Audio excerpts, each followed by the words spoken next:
Au nom du Père et du Fils et du Saint-Esprit. Amen. La paix de Jésus soit dans votre maison, sa paix et sa joie. Alléluia. J'espère que vous allez bien.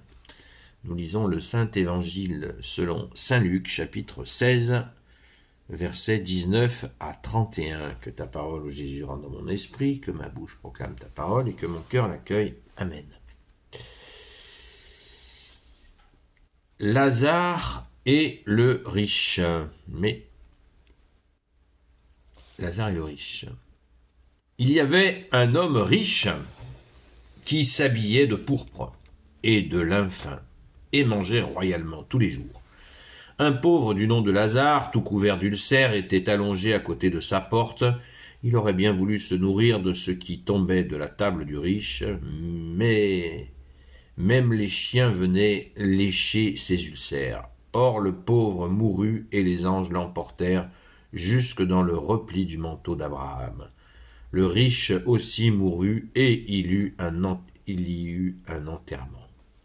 Comme il était au supplice dans le séjour des morts, il leva les yeux et aperçut de loin Abraham avec Lazare, auprès de lui.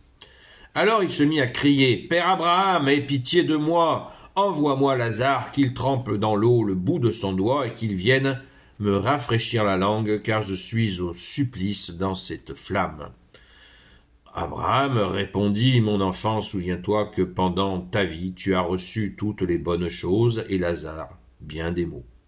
Maintenant, il est ici comblé, et toi torturé. De plus, vois ce chaos formidable entre nous et vous. Ceux qui voudraient passer ici vers vous ne le peuvent pas, et de même, on ne peut pas traverser de là-bas vers nous. » L'autre reprit, « Dans ce cas, Père, envoie-le chez mes parents, chez mes 5 frères qui leur apportent son témoignage pour qu'ils ne viennent pas eux aussi dans ce lieu de torture. » Abraham répondit, « Ils ont Moïse et les prophètes, qu'ils les écoutent. » L'autre lui dit, « Ils ne le feront pas, Père Abraham, mais si un mort allait les trouver, il se repentirait. » Abraham répondit, « S'ils n'écoutent pas Moïse et les prophètes, même avec la résurrection d'un mort, on ne les convaincrait pas. » Merci Jésus pour ta parole. Alléluia. Alors, Jésus prévient, il a toujours un coup d'avance. Merci Jésus. Alléluia. Ce riche, plusieurs séquences d'évangiles, plusieurs enseignements de Jésus mettent en grande attention, mettent en garde contre par rapport aux riches qui ont leur consolation. On va prendre les mots de Jésus sur d'autres séquences, justement. Jésus dit, vous les riches, vous avez déjà votre consolation. Vous ne cherchez pas, ça c'est moi qui rajoute, enfin si Jésus leur explique qu'ils ne cherchent pas le royaume des cieux, parce qu'ils ont tout. Ils ont leur consolation, et c'est ce qui peut les amener à la damnation. Le fait de ne pas chercher cette vie après la mort. Puisqu'ils ont tout, pourquoi le chercheraient-ils? Et j'en discutais avec un prêtre, et il me disait que effectivement, dans sa vie de prêtre, les personnes avec lesquelles il a eu le plus de difficultés pour la conversion, c'est souvent des gens très riches. Ça m'est arrivé aussi d'être écouté même pas d'une oreille, avec un petit sourire en coin. T'es bien gentil avec ta religion. Et là, on voit Lazare qui se retrouve dans le tourment, dans cette torture de la chaleur, et qu'il demande à ce pauvre qu'il a ignoré. Alors ce pauvre nous a précisé qu'il était devant sa porte. Parce qu'on réalise ça, c'est absolument tout couvert d'ulcères, et était allongé. Un pauvre du nom de Lazare, tout couvert d'ulcères, était allongé à côté de sa porte. Il était allongé à côté de sa porte. Le mec, le pauvre, ou même les chiens venaient lécher ses ulcères, il était devant chez lui. Vous vous rendez compte l'offense pour Dieu Il aurait suffi qu'il partage un peu quelque chose, quelques petites choses, et c'était bon, et il l'a pas fait. Cet exemple de Jésus nous montre bien jusqu'où peut aller ce sentiment d'être supérieur parce qu'on a l'argent. On se rappelle de cette autre séquence d'évangile où Jésus cite un riche qui a une récolte faramineuse, et qu'est-ce qu'il fait? Il dit « Détruisez tous mes greniers, nous allons en construire d'immenses pour accueillir cette récolte. » Et voilà, donc ils font tout ça, et le riche s'installe chez lui dans ses coussins dorés, et il dit maintenant je vais me reposer, profiter de cet argent, faire la fête, tranquille. Et la nuit, un ange vient le voir et lui dit « Demain matin, on t'emmène. Tu quittes le corps, t'es mort. » Voilà, donc d'amasser, ça ne sert à rien. Jésus nous dit dans une autre séquence, n'amassez pas des trésors sur terre où il y a le voleur, la rouille, les vers qui sont là. Amassez des trésors dans le ciel où il n'y a ni voleur, ni rouille, ni vers. Est-ce à dire que Jésus déteste les riches? Certainement pas. Jésus ne fait pas de différence entre les gens. C'est juste que leurs attitudes a des conséquences. Et là, la conséquence, elle est terrible. Je suis désolé, je me répète. Un pauvre du nom de Lazare, tout couvert d'ulcères, était allongé à côté de sa porte. Il aurait bien voulu se nourrir de ce qui tombait de la table du riche. Même les chiens venaient lécher ses ulcères. Qu'est-ce que ça aurait coûté à cet homme riche de nourrir cette personne à côté de sa porte? Oh!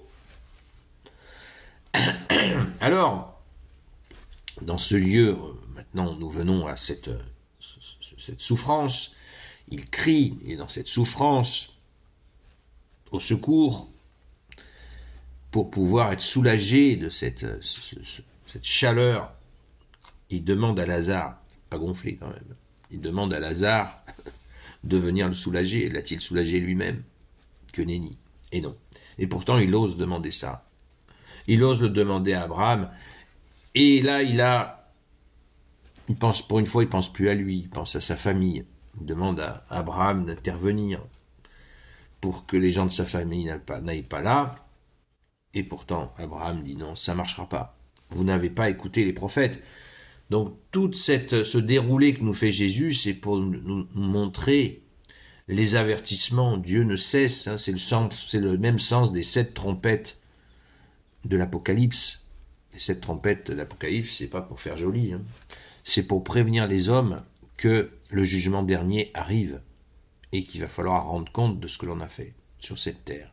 Est-ce qu'on a été coincé dans son nombril pendant toute notre vie, ou est-ce que l'on a fait ce que demande Jésus?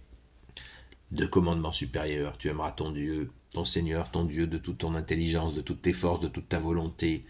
Tu aimeras ton prochain comme toi-même. 2 commandements supérieurs qui rassemblent la loi et les prophètes. Magnifique. C'est un concentré de la loi et les prophètes, vous voyez. Ben lui, la loi et les prophètes, que nenni, ça n'a rien fait sur lui. Et Abraham lui dit, non, ils n'écouteront pas. Ta famille n'écoutera pas. C'est ancré dans la famille, on le voit, dans des familles riches. Et des fois, quelques exceptions, il y en a une personne dans une famille très riche, 2, 3, qui ont cette empathie en voyant des pauvres, des affamés. Ça existe. Mais là, Abraham dit non, ils vont pas piger. Tant bien même, et alors là, c'est une phrase extrêmement mystérieuse, Abraham répondit, s'ils n'écoutent pas Moïse et les prophètes, même avec la résurrection d'un mort, on ne les convaincra pas. Est-ce que Abraham est en train de parler de Jésus, le ressuscité, qui vient lui aussi expliquer exactement ce qu'il faut faire, qu'il faut venir au secours des pauvres? Et même ressuscité, ils ne l'entendraient pas. Vous voyez, il y a comme là un signe, d'autant plus que Jésus nous dit, avant Abraham, je suis. Et Jésus dit, Abraham s'est réjoui de ma venue. Vous voyez, comme toutes les pages de l'évangile, de l'enseignement de Jésus s'entrecroisent, s'entremêlent pour notre édification, et Jésus soulève notre intelligence. Merci Jésus, alléluia. Sois béni Jésus dans tes anges et dans tes saints. Amen. Gloire soit au Père et au Fils et au Saint-Esprit, maintenant et toujours et pour l'éternité. Amen. Ô Jésus, toi qui peux tout et qui portes tout, toi le Sauveur, toi l'Emmanuel, je te confie toutes celles et ceux qui regarderont cette vidéo, ainsi que leurs proches, selon ta seule volonté, ô Jésus. Sainte Marie, Reine des cieux, toi l'Immaculée Conception, toi qui écrases le serpent, toi qui as la lune sous tes pas, toi notre Mère, Notre-Dame. Saint Joseph, toi le juste et le saint, toi le sage, toi la terreur des démons, toi le saint gardien de la Sainte Église catholique apostolique, Sainte Marie-Madeleine, notre chère Sainte Patronne, et vous tous les saints et saintes amis de Jésus. Saint Michel Archange, Saint Gabriel Archange, Saint Raphaël Archange, et vous tous les anges qui servez Jésus, je vous confie toutes celles et ceux qui regarderont cette vidéo, ainsi que leurs proches, selon ta seule volonté, ô Jésus. La paix de Jésus soit dans votre maison. Je vous invite à aller regarder la vidéo sur le jugement dernier pour nous dire où Jésus nous explique les critères de jugement auxquels il procédera quand il viendra dans sa gloire, sur des nuées d'anges, des nuées d'anges, il viendra dans sa gloire, non pas il ne viendra pas à nouveau par la Vierge Marie, il viendra donc pour juger les vivants et les morts. Et Jésus, infini amour, justice et miséricorde, nous donne donc les critères de ce jugement, et nous serons jugés bien sûr principalement sur l'amour. Amen. Et n'oublions pas que nous avons reçu à notre saint baptême catholique 3 dons, la foi, l'espérance et la charité. Charité, ben oui. Pourquoi la charité? Nous venons de l'écouter. Amen. Donc, ô Jésus, s'il te plaît, donne-nous, aide-nous à quitter en ce temps de carême, aide-nous à quitter ce cœur de pierre pour accueillir un cœur de chair. Et aussi le discernement, parce qu'il n'y a pas d'amour sans vérité, pas de vérité sans amour. Il y a aussi beaucoup d'arnaqueurs qui se font passer pour des malheureux alors qu'ils ne sont pas malheureux. De nos jours, les malheureux se cachent et il nous faut les trouver, les chercher et les trouver par la grâce de Jésus. Alors prions pour cela. À très vite.